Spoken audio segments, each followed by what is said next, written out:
And it is the Carrie Harrison Files. Welcome. Happy whatever day it is for you. If you're listening live on the radio, well, it's Friday, of course. Happy to be here with you. We're going to really kind of hammer it down home today because as Chicken Little would say, the sky is falling, and maybe Chicken Little was right. However, there are workarounds. It's called information. It's called education. It's called knowing what's going on so that you can pivot. You can navigate the impossible shoals ahead. And that's what we're going to do today. We're also live streaming right now, as you know, on Substack and YouTube. You can simply Google Carrie Harrison Substack. Carrie, spelled like Cary Grant, C-A-R-Y. Carrie Harrison Substack or YouTube. And that way we can stay connected when you arrive at your destination. You can also easily find us live at kpfk.net. And that way you'll be able to see the video. And don't forget to sign up for our newsletter at carrieharrison.com. There you're going to get a transcript of the entire show, plus access to clips and stuff that we, as you know, can't do anymore on the radio, even talk pretty much. That's pretty risky stuff. So that's our newsletter at carrieharrison.com. Well, let's just jump off into it, okay? Have you ever looked at the state of this country and wondered how Washington, D.C. ended up as a burlesque act performed by people who can't dance? His imperial kumquat is juggling power like it's made of rubber. The Dowager Empress of the ballroom is twirling her skirts in bureaucratic delirium. And you, lucky you, get front row seats. I know you have better things to do. You didn't want to be under Mr. Ringling's big top, but here you are, whether you like it or not. So today, we brought in someone who spent his entire life mastering chaos long before our leadership made it fashionable. This guy didn't stumble into show business. He cannonballed into it. At 14, he wanted to be Barbra Streisand. Instead, the universe handed him a tuba the size of a tax audit and said, "Good luck, kid." From that point on, he realized that if life insisted on absurdity, he may as well run toward it full speed. He's been an MC, a drag performer, a singer, columnist, actor, photographer, choreographer, producer. What else? Maybe he can cook. I don't know. Clean? This man didn't dabble. He multiplied. And while America was busy panicking about everything from disco to democracy, he was coming out in the 1970s and inadvertently becoming an activist simply by refusing to hide. All of this is an instruction manual for you today. Before long, he was singing with Sylvester, photographing music royalty, crashing the Grammys with a camera at 22, writing for every publication with a spine. This radio station, by the way, is the last one with a spine west of the Mississippi. So you are with a spine. Wouldn't it be fun if the Democratic Party were actually in this radio station with a spine? But that's just a fantasy, and it could happen. Not so much, but maybe Chuck Schumer will take the eyeglasses off the end of his nose and just go away. Please, Chuck, grab your pearls, go away. Now, back to my point here. When most people say that they've done a lot, they mean they once hosted a bake sale. So we're not talking about that. While our leadership melts down daily and his imperial kumquat reenacts the emotional stability of the 1980s, Karel Booley keeps doing what America desperately needs, making you laugh at the madness so it doesn't swallow you whole. You'll probably remember him from KFI, really one of the first guys, first gay couple ever on Morning Drive, and this notoriously conservative right-wing radio station. He was on it for many years, not as that. And so we're going to talk a little bit today about what everything means, where it's going, from a guy who's been on the inside and also a fellow radio guy. So I love it. I want to welcome you, Karel Booley, to the Carrie Harrison Files. Hey, Carrie, how are you? I am improved by the sound of your voice. Well, thank you. I wish I could say I'm swell, but the reality of the geopolitics, the way they are, that's kind of the reason that you and I are visiting, other than we're just polite fellows. Well, you're right. I spent a lot of time on KFI making history and then went on to KGO to surprisingly be the only openly gay host working on the West Coast for 15 years on an ABC radio station. And over that time, I learned a lot about people, about politics, and about corporate politics as well, and certainly about corporate media, having worked now for, let's see, Citadel, Cumulus, AM/FM, Clear Channel, ABC, and only at two stations because, of course, they overtook. And there's a very big danger right now, which we can talk about.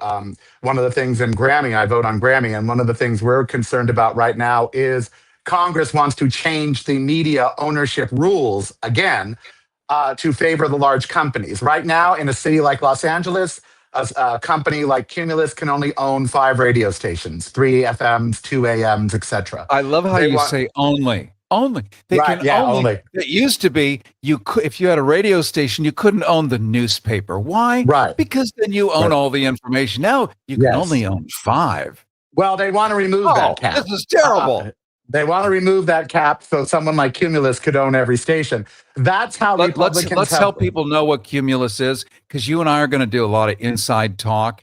So it used to be Cumulus is one of the largest radio networks in the country. They're all backed now. All radio networks are now, well, save like 2, are backed by these billion-dollar hedge funds.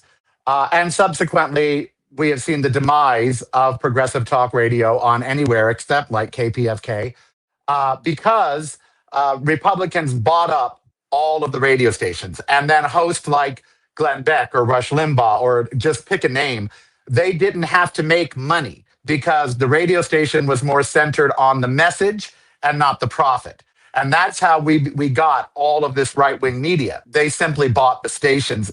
Liberals did not, much to our chagrin. They should have. They should have stepped in and bought some radio stations, but they did not. But what I have learned. Let me jump in for a second. Karel Booley, I was actually in the room in Tampa, Florida, when Clear Channel, everyone remembers Clear Channel. Sure. And this was like around 1990, and these ownership rules had relaxed exactly as you're talking about. And with that, they were playing with a guy named Rush Limbaugh out of Missouri, I think it was. And he was on a couple of stations there. And they decided, simply because they now owned 900 AM talk radio stations, they could put him on every one of them in a super syndication. And then the advertising rates would go through the roof. And that, right, exactly to your point, they didn't have to worry so much about how good is he, but they could fire 900 local radio hosts. Imagine the beautiful profit of that.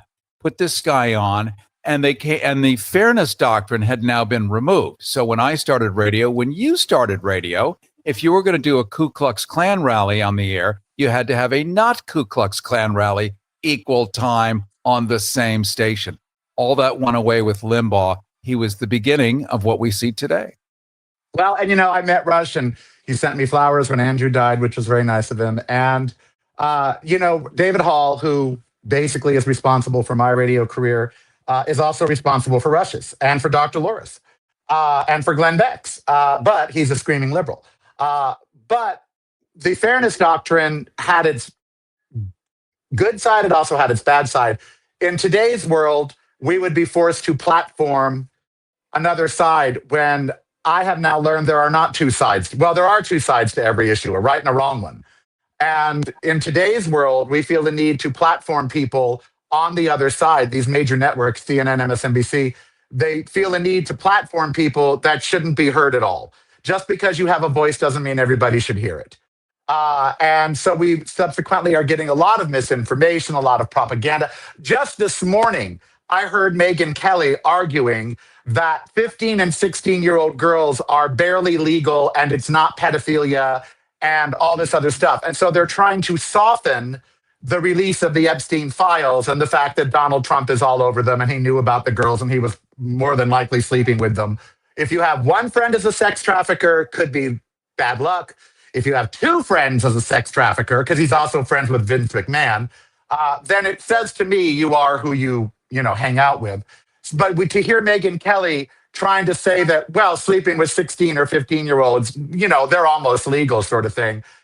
again, is direct messaging from the White House. And they're able to do that because of their control of media. And I'm not going to deride them for doing something that was very smart. I just don't agree with what they've done, nor do I agree with Congress allowing it to happen. If you're living with diabetes and using insulin, you know the pain of pricking your fingers over and over again. Ouch! Well, by wearing a small remote device called a continuous glucose monitor, or CGM, call now and get free shipping of your new CGM, plus we'll bill your insurance for you. 877-282-8102. That's 877-282-8102. 877-282-8102. 877-282-8102. And I think that's why we're in some of the mess we're in today. That and social media. We could solve all of our problems tomorrow when it comes to misinformation if we repealed a certain paragraph that says that social media companies can't be sued for things posted on their platforms. Back in the early days, people like Zuckerberg and all the other leaders of the social media platforms, they got this section put into this law that basically said if I post something untrue on your platform, or even libelous or contentious, they're not responsible for it.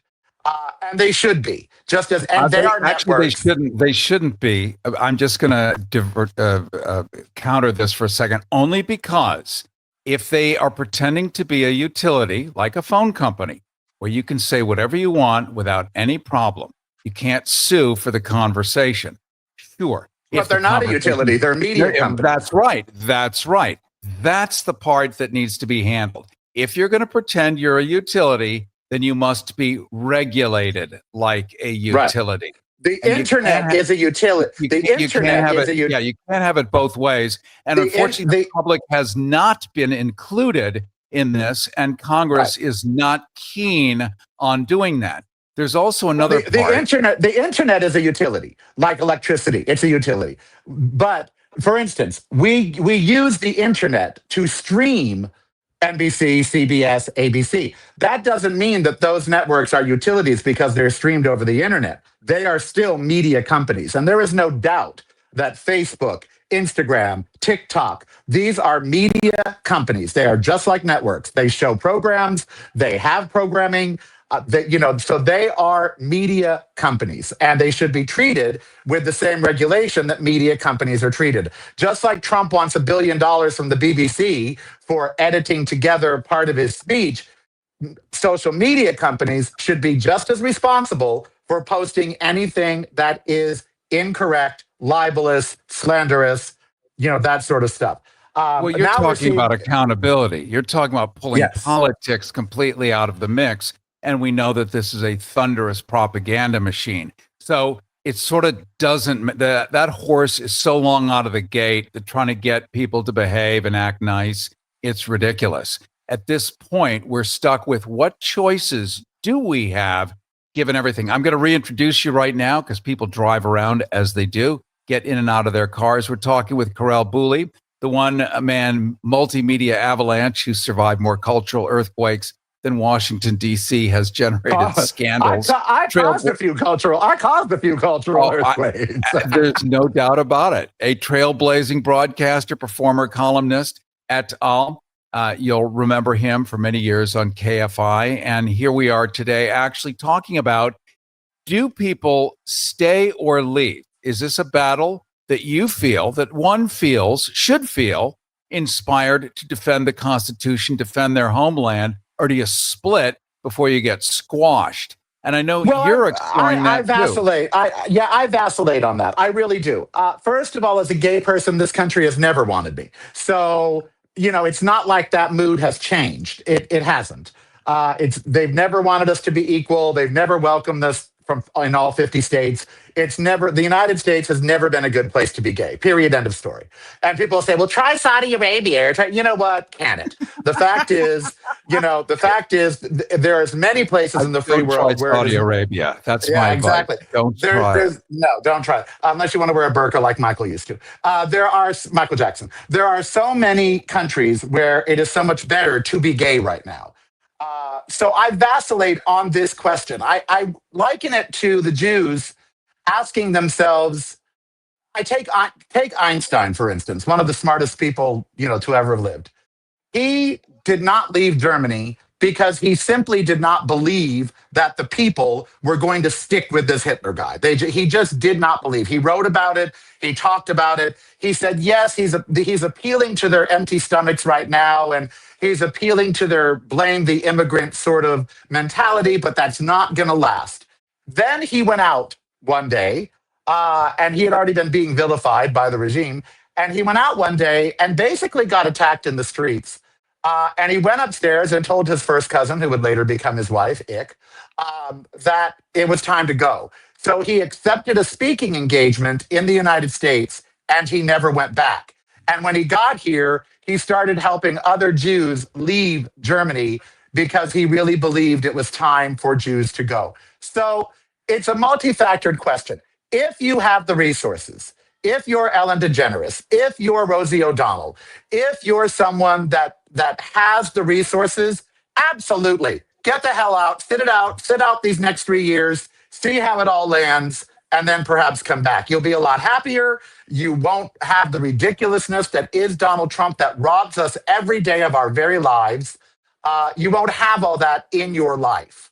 But if you can't afford it, and many of us cannot, if you can't afford it, like me, I own this condo. It's worth about $270. That's all the money I have. I should have millions in the bank. I don't. And so I live off pensions and I have this condo. So could I sell it and move to a place like Puerto Vallarta or whatever? Yes, I could. Would I be better off? I'd be the same. So if it's a complex question that really goes to your resources. Now, if you're trans, get out. If you're gay, bi, whatever, that then is a bigger decision. If you're trans, it is not safe for you in the United States. Canada is considering right now in their courts allowing American trans people to come under their asylum. I do a weekly thing. I do it at 11 o'clock here. I'm going to be doing it in 45 minutes with a journalist in Canada where we talk about issues that affect the world and the LGBTQ community. Rainbow Railroad, which is an organization that helps gay people leave countries that are just horrible, like Russia and Poland, various other countries.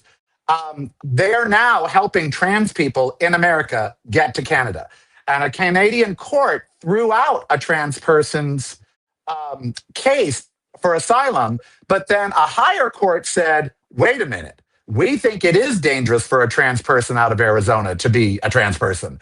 So that court has revived the lawsuit. Let's also acknowledge that the FBI under Kash Patel is now categorizing gay people as NVEs, and I'm trying to remember the acronym, but it's nihilistic, violent extremists. So that is the category. That means that you're ultimately a terrorist, and there is no hope for you should there be any charges against you. The T is part of LGB, which means it's all the same mix. And it they should be afraid. They should be afraid. It will metastasize into the other letters.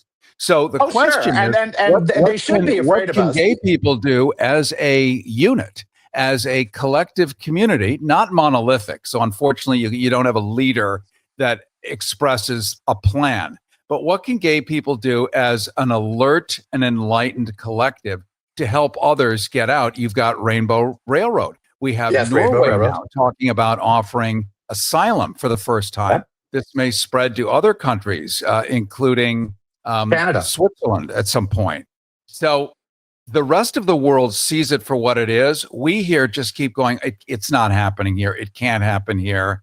It's going to pass. Well, that's one of my biggest problems, and it's always been one of my biggest. I've been on talk radio now for a long time.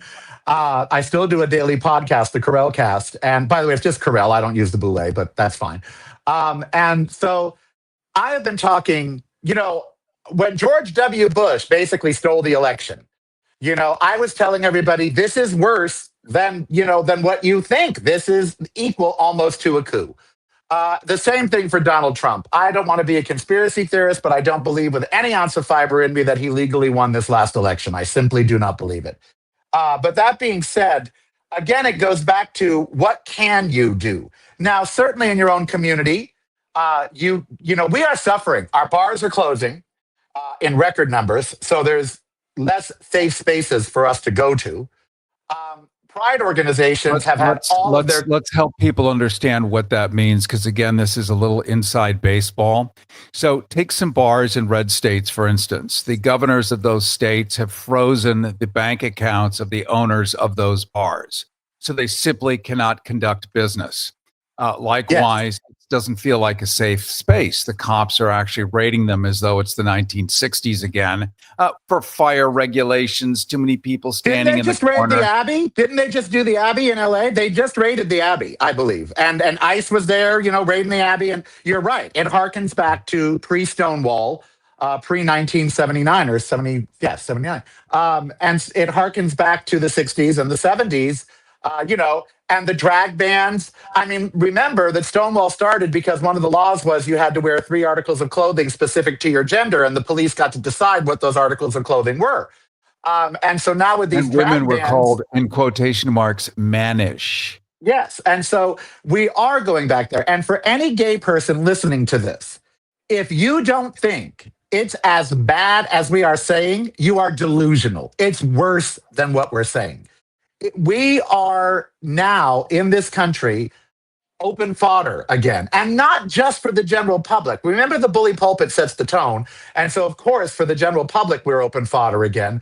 But now we are open fodder for politicians and for governments. They used to, would be a little embarrassed if they tried to pass a drag ban or something. But now they're not only not embarrassed by it, they use it as a campaign tool. And so it is bad, but not just for us. And that's what we must understand. If you are African American, if you are Hispanic, if you are Asian, if you are anything but white, cisgendered, and male, it is rough to be an American right now. Women, at least there are no laws yet over our bodies as gay people. Women already have laws about their very bodies and what health care they can and cannot get.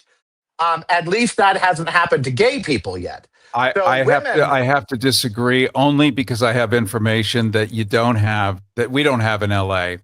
Red states like Florida no longer are required to provide medical care to gay people if a doctor wishes not to. And all he has to do is say it goes against his religious fundament, and he does not have to administer. ERs do not have to accept. Obamacare notwithstanding, doesn't matter. It is not required anymore. It is also a 3rd-degree felony in the state of Florida to say you're gay on state property. That would include universities. That would include a crosswalk in the middle of an intersection, Department of Transportation. These are real laws. Have people been arrested yet? No. But laws on the books end up being the access point for worse things to happen. We're going to pause for a second. We're just going to pause for a second, Karel. We're going to be right back. Trailblazing broadcaster, performer, columnist, accidental activist who's been out loud and unignorable since America thought disco was a threat to national security. On the other side, coming up in about 10, 15 minutes, we're going to talk to Greg Mello, the man who spent decades watching Washington, D.C. juggle nuclear policy like it's auditioning for a disaster movie. He's the executive director of the Los Alamos Study Group, and he's going to be explaining why our leadership keeps poking the nuclear bear, why the treaty withdrawals, what they really mean, and how close we are to turning geopolitics into a bonfire. And if you think headlines look bad, wait till you hear what's actually happening behind the curtain. All this so that you have choices in the madness. No choices, you simply suffer. Choices, you can make decisions. Go left, go right, go up, go down, go around, go under. But if you don't know, you can't make that decision. And this is empowerment time for you. So stay with us. We will return with Karel in just a flash. This pussy grabs back. The Carrie Harris Harrison Files. Everybody wants cheap airfare, but where do you find it? Well, you call low-cost airlines because they specialize in cheap flights, in discount hotel rooms, in cheap car rentals, and with the best price guarantee. Often 75% off. 901-235-1795. 901-235-1795.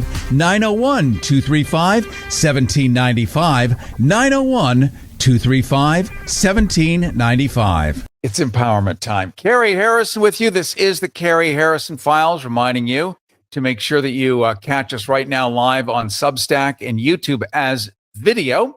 You can simply Google Carrie Harrison, C-A-R-Y, Substack, or Carrie Harrison YouTube, and that way we'll stay connected when you arrive at your destination. Don't forget also to sign up for our newsletter at carrieharrison.com. And there you're going to get a transcript of this entire show, plus every iteration, every phoneme, every grunt, every gaseous borborygm released by me and Karel, all there in exquisite, detailed text.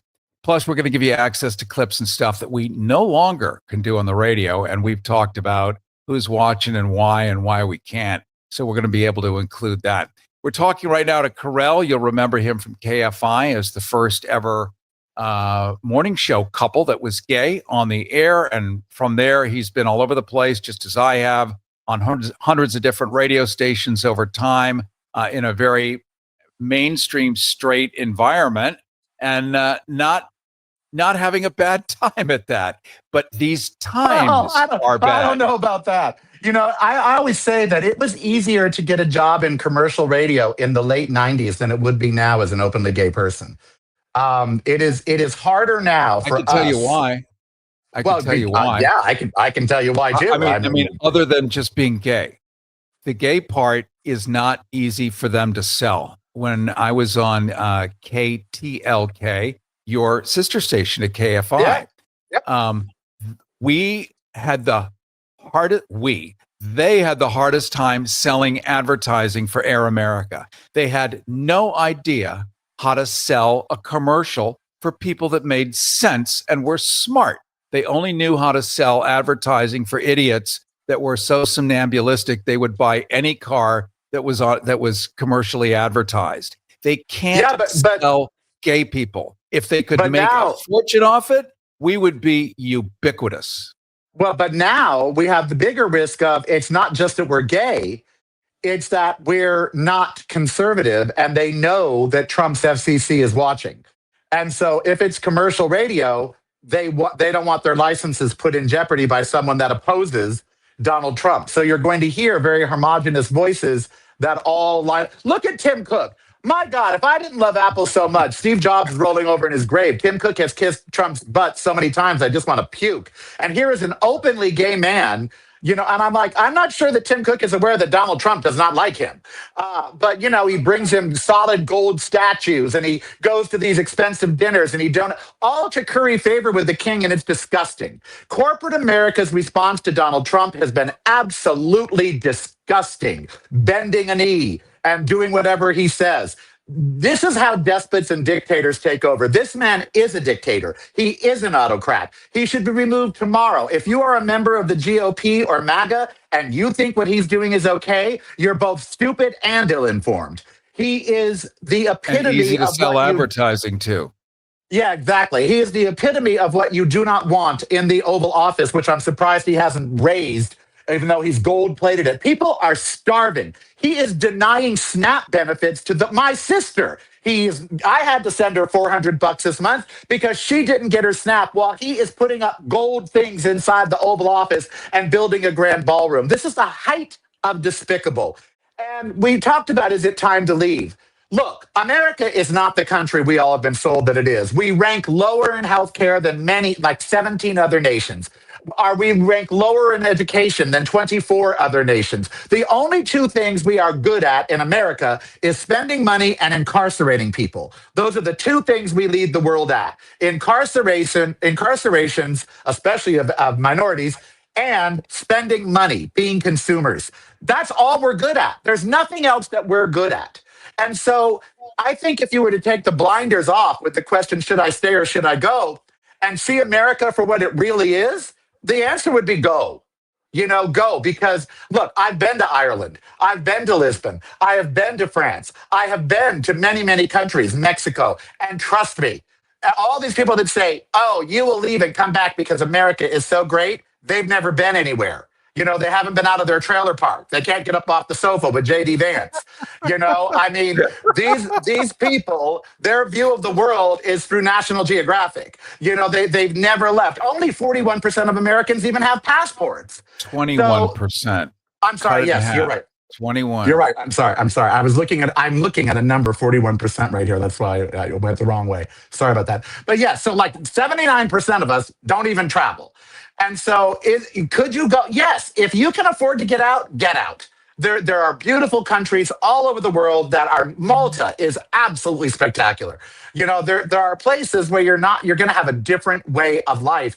And Albania uniquely is offering a 1-year visa. All you have to do is show up and you get a 1-year visa because they want people fleeing the United States to come and develop Albania. The problem is, if you're of a certain flavor, I don't think it's going to be a warm, snuggly bosom. Right. There are 10 great countries in the world for gay people, and then there are others that are more questionable. Certainly the best ones are Spain, Portugal, Ireland. I love Ireland. I would live there in a moment. Absolutely. France, Uruguay, surprisingly, the most progressive country in Latin America.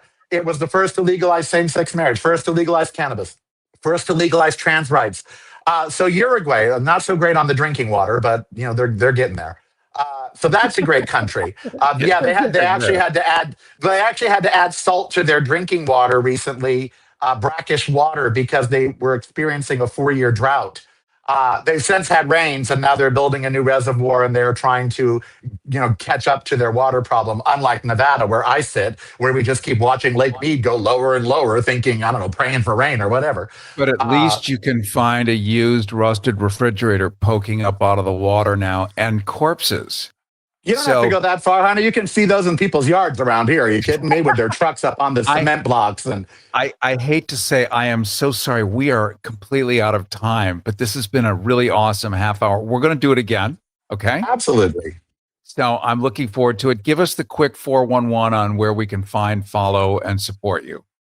YouTube.com/Really Karel, spelled Karel, or of course my website, reallykarel, Karel.com. My podcast is available in audio form on all streaming services. And as of today, it's number 125 in the USA and number 118 internationally. So I'm not sure who these people are, but hey, listen on, children, listen on. Thank you so much. That's Karel. Trailblazing broadcaster, performer, columnist, accidental activist who's been out loud and unignorable since America thought disco was a threat to national security. You know where to find him, and we'll be bringing him back here on the Carrie Harrison Files, where we are live streaming video right now. Simply Google Carrie Harrison Substack or Carrie Harrison YouTube, and you'll be able to catch everything, including in about 2.1 minutes, Greg Mello, the man who spent decades watching Washington juggle nuclear policy. And he's going to be explaining why poking the nuclear bear seems to be a good idea, at least from the leadership perspective, and what the treaty withdrawals really mean and how close we are to turning geopolitics into a bonfire. So if you do think the headlines look bad, you're going to want to understand how to navigate this here on the Carrie Harrison Files. Smells like fish. Tastes like chocolate. It's the Carrie Harrison Files. Are you paying too much for term life insurance? There's a tremendous price war among the major term life companies. Rates have dropped dramatically in the past few years. For example, a man age 45 non-tobacco user, $1 million of coverage is only $75 per month, level for the next 10 years. Or a man age 50 non-tobacco user can buy $500,000 of coverage for a monthly premium of only $110, guaranteed not to change for the next 20 years. That's right. level rates for 20 years. And if you're a smoker, we have great rates for you as well. At the Term Lifeline, we specialize in policies of $500,000 and above. So if you're looking for new or replacement term life insurance, call right now for a free quote. Rates and availability may vary by state. Sample rate quotes are based on preferred non-tobacco underwriting exam required to qualify. Call 855-826-7936. 855-826-7936. That's 855-826-7936.